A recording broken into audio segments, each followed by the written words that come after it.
Hi there, and welcome to our video on scientific methods. Our key ideas for this video are how can I think and act like a scientist, and how do scientists measure things?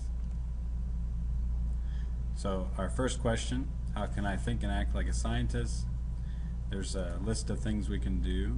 We can identify problems, we can plan experiments, we can record observations, and correctly report data are just some of the most important science skills that we can utilize. And scientists approach problems by thinking logically.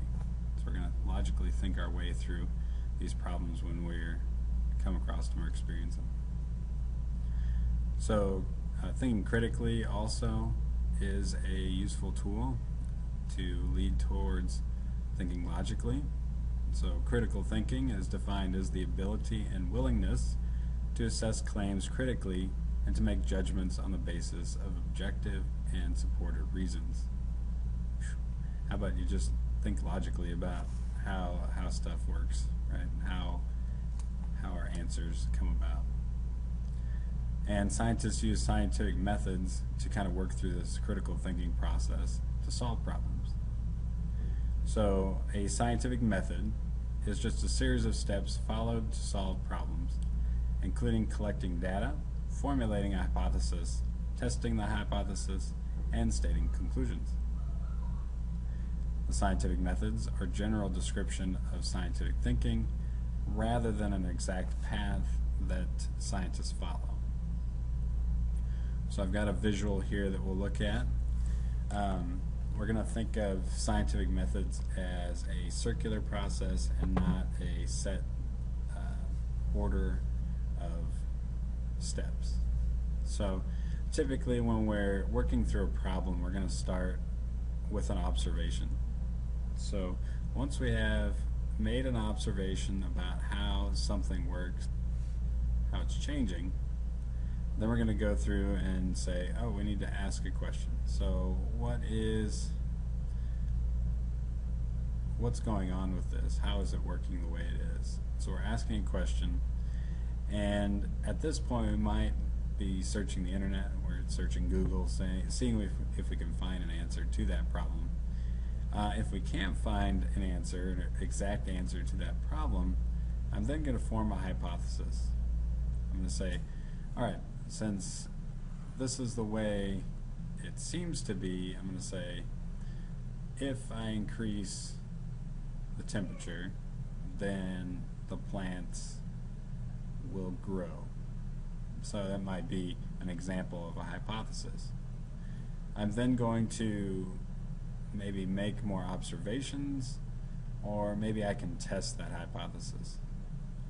So what I can do is set up an experiment, and I've got my independent variable. So if I want to test plant growth based on temperature, I'm changing the temperature. That's going to be my independent variable to what I change. And then my dependent variable, the plant growth, will be what I'm measuring. So I test the hypothesis, and then I look at those results. I see how they played out. What kind of results did I get? And then from there, I can draw some conclusions. Did the evidence, did the experiment that I ran through, did it support or not support the hypothesis? If there was support for the hypothesis, then I can do one of two things. I could communicate those results, but I'm probably also going to check to make sure those results were indeed good results. So I'm probably going to go back and test a hypothesis again. I'm going to run through it a couple more times, make sure I'm still getting the same results. If I were at my conclusion stage here and I found that the results didn't quite match or didn't quite fit, I would then go back and maybe test again and see if maybe I just had an error in something, my experiment, or I might change my hypothesis and form a new one. So maybe I need to test a new hypothesis. Maybe I say if the temperature is between this and this, then I see more sustained plant growth, but once it gets above this point, so if the temperature raises above this point, then I see stunt in growth, for example. Again, then I run back through this experimental process. So we test those hypotheses. So a hypothesis, we mentioned once before, a hypothesis is just a possible explanation or answer that can be tested. Scientists test a hypothesis by doing a controlled experiment. A controlled experiment is an experiment in which the variables that could affect the experiment are kept constant or controlled, except for the one we want to measure. And that one we want to measure is the dependent variable, right? And a variable is just a factor that changes in an experiment in order to test the hypothesis. We don't consider any test a failure. So anytime we run through an experiment, we get results. That results either support or disprove what it is that we wanted to test, but it's not a failure. So it's still useful.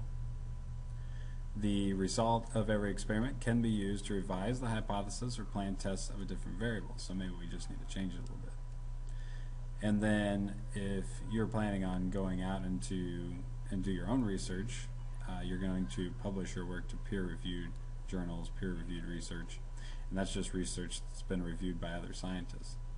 So we could do that very easily in class by having other students review what our results were. So those would still be peer-reviewed. The other thing that I want to hit on in this section is units of measurement. So our other key point was, how do scientists measure things? So scientists use the standard units of measure that together form the International System of Units, or SI. And we tend to use these SI units for consistency. So we use it here in science, they use them in England, they use them all over the world. We have 7 base units. So length, we use the meter. Mass is typically kilogram.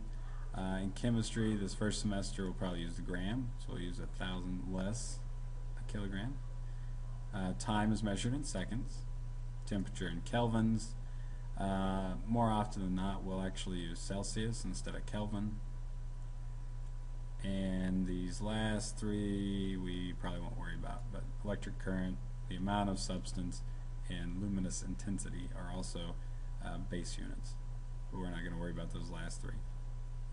Last thing I have here is a derived unit, and this is a combination of base units.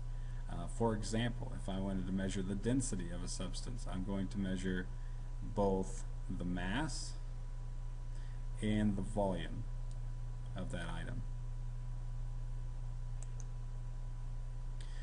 So some common SI units that I use. For length, I've got meter.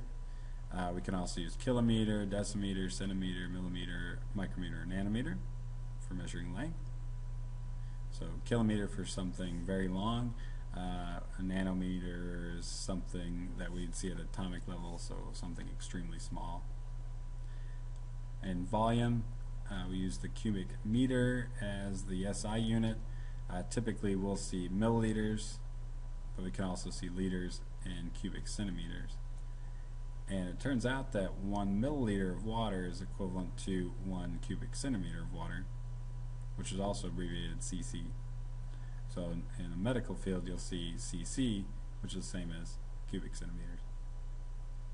For measuring mass, we use the kilogram, and again in first semester we'll probably stick more with the gram measurement, and then we could measure smaller things using milligram. And then again in temperature we've got Kelvin, but we tend to use Celsius in science a lot more than we use Kelvin. Alright, on this next slide, SI prefixes for very large and very small measurements. These prefixes are multiples of 10, and these ones that are listed here are for larger measurements. So we use kilo, which is 1,000, mega, million, and giga is a billion. Some for smaller measurements. We've got deci, which is 1/10, centi, which is 100th, milli is 1,000th, micro is 1,000,000th, nano is 1,000,000,000th.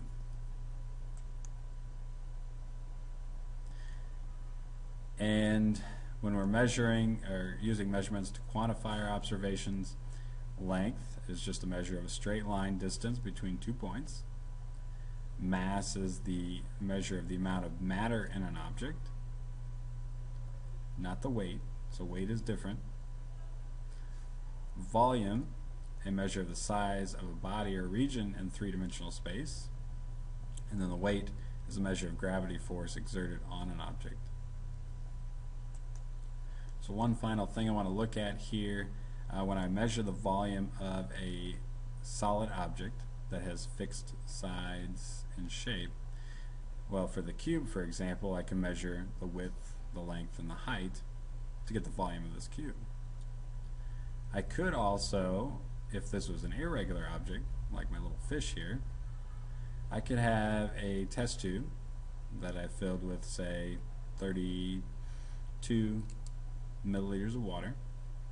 When I drop my fish in there, the water level goes from 32 up to about 38. So what I can do is take 38 minus the 32 to give me the volume of this object, this irregular object. So 38 minus 32 gives me 6 milliliters. So this object that I have is 6 milliliters.